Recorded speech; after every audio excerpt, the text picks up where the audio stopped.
کوشش کی جا رہی ہے۔ اسی طرح سے اللہ تعالیٰ کی توفیق ہے کہ شہر کراچی میں اور بہت سارے گھر، جیسے قائد اعظم کا جو گھر ہے flag staff house Mehran hotel کے بالکل برابر میں، اب اس پر قائد اعظم ہاؤس لکھا ہے۔ 40 سال تک قائد اعظم ہاؤس نہیں لکھا تھا، لیکن 40 سال بعد اس پرانے مکان کی مرمت کرنے، اس کی تعمیر نو اور بہتری کرنے کے لیے اللہ نے مجھے توفیق عطا فرمائی۔ تو آپ کو جو شہر نواز ہے اس شہر کی خدمت کرنی چاہیے۔ زلزلہ آیا تھا کشمیر میں، اور اس وقت کے صوبہ سرحد میں جو اب کے پی کے ہے، تو سب سے زیادہ خدمت کرنے کی سعادت المصطفیٰ ویلفیئر سوسائٹی کو حاصل ہوئی۔ رمضان کا مہینہ تھا تو تمام ملک بھر کی تنظیمیں جو وہاں کام کر رہی تھی ان کے لیے سحری اور افطاری کا کام المصطفیٰ ویلفیئر سوسائٹی کرتی تھی، اور المصطفیٰ ویلفیئر سوسائٹی کی طرف سے اس کام کے انچارج، مصطفی لنگر کے انچارج جناب عطاء المصطفیٰ نوری صاحب رحمۃ اللہ علیہ تھے، جو اب انتقال کر گئے۔ اللہ ان کے درجات بلند فرمائے۔ آمین۔ تو اللہ تعالیٰ آپ کو بھی یہ توفیق دے کہ آپ اس شہر، دیکھیں اس شہر سب کو نوازتا ہے، لیکن جو آتا ہے اس شہر کو لوٹتا ہے، بال جمع کرتا ہے، کوئی انگلینڈ لے جاتا ہے، کوئی سوئٹزرلینڈ لے جاتا ہے، اور ملک کو لوٹ لوٹ کر کراچی کے کھنڈر بنا دیا ہے۔ کہیں کراچی جو ہے وہ ایسا لگتا ہے کہ یہ ہڑپا بن چکا ہے، کہیں کراچی جو ہے وہ موہنجو ڈارو بن چکا ہے۔ کراچی کو جو پیرس بنانے کی بات کر رہے تھے وہ کراچی برباد ہو رہا ہے۔ اللہ ایسے لوگوں کو توبہ کی توفیق دے، ہدایت دے، اور پاکستان کو عروج عطا فرمائے۔ اللہ کا کرم ہوا، کیونکہ اللہ کا کرم نہ ہوتا تو یہ کام سر انجام نہیں دے سکتے تھے۔ مثلا میری پیٹرولیم منسٹری کے دوران میں نے فیصلہ کیا کہ جو بھی اب نیا پیٹرول پمپ لگے گا اس کو لائسنس جب ایشو ہوگا جب چھوٹی سی خوبصورت مسجد، بہت اچھا وضو خانہ، بہت اچھا واش روم بنے گا تو اس کو لائسنس ملے گا۔ ہزاروں مسجدیں بن چکی ہیں، میں گھر بیٹھا ہوا ہوں، عصر مغرب میں لوگ اپنے اپنے وہاں نمازیں پڑھیں گے، اور ثواب اللہ ہم کو اپنے فضل سے دیتا رہے گا۔ یہ اللہ کا کرم ہے۔ تو باقی رہا یہ کہ پہلے کی سیاست میں مروت تھی، احساس تھا، پیار تھا، محبت تھا، ایک دوسرے کا احترام تھا۔ اب ذرا گالم گلوچ اور چور ڈاکو وغیرہ کہنے کی روایت آ گئی ہے، اس سے ملک کو بہت نقصان پہنچ رہا ہے۔ جنہوں نے اس طرح کیا ہے آج بھی وقت ہے کہ اپنے انتقال سے پہلے وہ اللہ کی بارگاہ میں توبہ کریں، رجوع کریں، اور جو گالم گلوچ سے کی ہے اس سے نکلیں، اور اللہ کی بارگاہ میں عاجزی سے انکساری سے کام کریں۔ پہلے ایک دوسرے کا احترام تھا۔ مثلا میرے مقابلے میں 1985 کے الیکشن میں جماعت اسلامی کے سید محمود احمد مدنی ایک آزاد امیدوار کے طور پر تھے، اس لیے آزاد امیدوار کے غیر جماعتی الیکشن تھا۔ ان کا نام سید محمود احمد مدنی تھا، لیکن وہ ہار گئے۔ اللہ کو مجھے جیتنا منظور تھا، میں جیت گیا، لیکن وہ جب بھی مجھے دیکھتے تو وہ کھڑے ہو جاتے، اور میں جب بھی ان دیکھتا تو ادب سے ان کے لیے کھڑا ہو جاتا تھا۔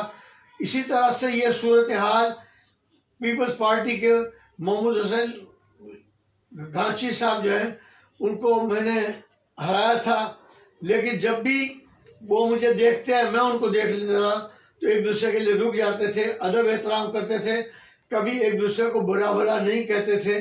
تو یہ روایت دوبارہ زندہ ہونی چاہیے۔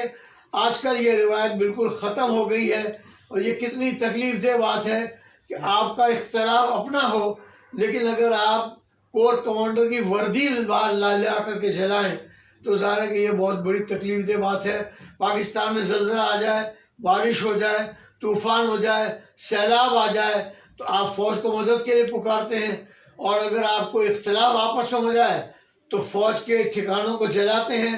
تو یہ انتہائی شرمناک بات ہے۔ سر مجھے یہ بتائیے کہ آپ ہمارے فخر کراچی چینل کے توسط سے اب جو نئے سیاستدان آ رہے ہیں ان کو کیا پیغام دینا چاہیں گے؟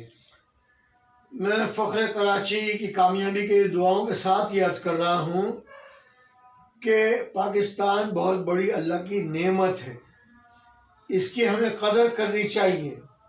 پاکستان جو ہے اس کو اللہ تعالیٰ نے 27ویں معراج کی شب، رمضان کی شب میں اللہ نے عطا کیا تھا۔